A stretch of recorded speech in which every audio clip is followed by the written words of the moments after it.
내 몸을 위한 건강 노하우 닥터하우스에서 전해드릴게요. 안녕하세요. MC 이정수입니다. 안녕하세요. 통합치의학과 전문의 이상훈입니다.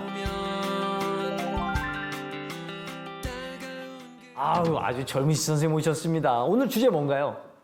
흔히 젊음을 이야기할 때 돌도 씹어먹을 나이라고 표현하지 않습니까? 그러나 이 질환에 있어서만큼은 젊다고 안심할 수 없는데요. 그래서 오늘의 주제는 젊어도 안심할 수 없는 치주병입니다. 그러면 우선 치주병이 뭔지부터 알아봐야 될 것 같아요. 흔히 치아 뿌리를 덮고 있는 분홍색 점막을 잇몸 또는 치은이라고 부릅니다. 치은 아래쪽에는 치아를 고정하는 인대와 잇몸 뼈가 있는데 이렇게 치아를 지지하는 이 조직을 통틀어서 치주라고 부르죠. 그리고 치주에 생기는 병을 치주병이라고 하며 치은염과 치주염이 이에 해당하는 대표적인 치주병입니다. 그런데 이런 치주병은 왜 생기는 거예요?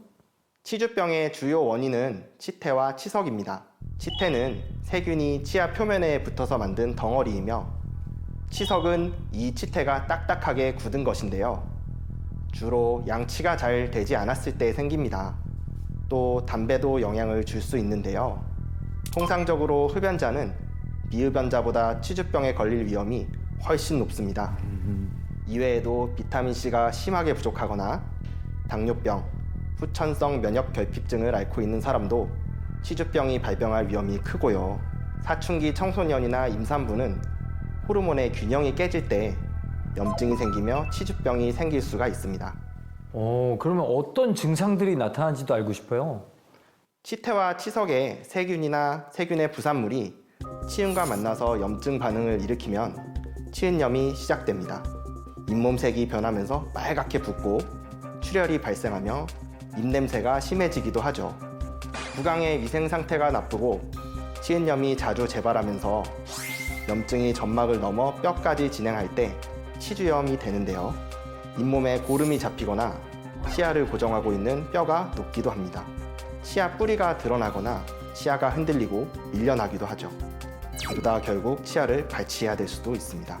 이야기 듣다 보니까 이거 되게 흔한 것 같은데요. 저만 해도 잇몸이 자주 붓고 피가 나거든요. 실제로 치주병의 환자 수는 지난 2021년 약 1,740만 명으로 그 전해인 2020년 약 1,637만 명에 비해 더욱 늘었고 매해 계속해서 늘고 있습니다. 그런데 이렇게 흔하고 많은 사람들이 겪고 있는 거면은 그냥 둬도 문제가 안 되는 게 아닐까요? 그 치과 가는 것도 좀 무섭잖아요. 예. 물론 그래선 안 되죠. 그랬다간 구강 건강으로부터 정말 퇴장당하실 수도 있거든요. 아이고 그렇구나. 말씀하신 대로 치주 질환 초기에는 대부분 증상이 심하지 않고 진행과 정지를 반복하면서 내원을 미루시는 경우가 많은데요. 증상 없이 조용히 진행되다가 나중에는 심한 통증과 함께 이가 흔들려서 병원에 내원하시게 됩니다. 하지만 이때는 치료 시기를 이미 놓쳐서 결국 치아를 발거하시게 되는 경우가 대부분입니다. 그러니 절대 가볍게 여겨서도 결코 방치해서도 안 되는 겁니다. 말로만 들어선 이해가 잘 안 되는데 실제로는 어떤 경우가 있을까요? 안타깝게도 꽤나 흔하게 봅니다. 제가 담당하던 한 70대 여성 환자분은 오른쪽 위 치아가 아파서 식사를 못 하시겠다고 내원하셨습니다. 입안을 보고 나서 그러실 수밖에 없겠구나 싶었습니다. 치주염이 너무 심하게 진행이 되어서 뼈에 붙어 있어야 될 치아가 잇몸 살에 달랑달랑 매달려 있더라고요. 손 쓸 수 없는 상태에서 치아를 포기할 수밖에 없었습니다. 이 환자분도 얼마 전까지는 크게 증상이 없어서 병원에 오지 않으셨다고 말씀하셨죠. 그럼 이렇게 치주병이 생기면 어떤 식으로 치료할 수 있나요? 치은에만 염증이 있는 초기에는 치과에서 스케일링, 즉 치석 제거술을 받고 꼼꼼히 양치하면서 치태를 제거하면 상태가 호전될 수 있습니다. 하지만 더 진행된 치주병의 경우에는 시술이나 수술이 필요할 수도 있고요. 약물 복용이 필요합니다. 특히 잇몸에 고름이 차 있다면 배농이 필요하며 잇몸을 절개해서 염증 조직을 제거하거나 치은, 뼈를 이식하는 수술을 진행하기도 하죠. 좀 심하면 치아를 발치해야 될 수도 있다고 하셨잖아요. 그때는 어떻게 해야 됩니까? 자연 치아를 살릴 수 없어 결국 발치했을 때는 6개월 이내에 인공 치아를 수복하여 기능적, 심미적 공백이 길어지지 않도록 해야 합니다. 즉 임플란트 치료를 해야 하는 거죠. 왜냐하면 치아를 둘러싸고 있는 뼈는 치아가 빠지면 기능을 상실하며 점차 흡수가 진행되기 때문입니다. 오랜 기간 뼈가 흡수되면 임플란트 수복 시 뼈 이식부터 진행해야 해서 치료 과정과 시간이 길어집니다.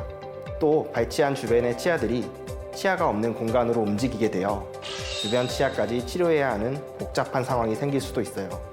무엇보다 치아가 없으면 저작 기능이 감소하고 소화와 영양 공급에 영향을 주며 삶의 질 저하로 이어질 수 있으니 꼭 제때 치료하는 것이 중요하겠습니다.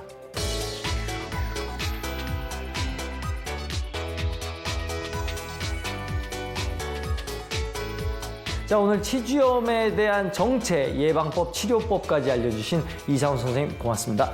고맙습니다.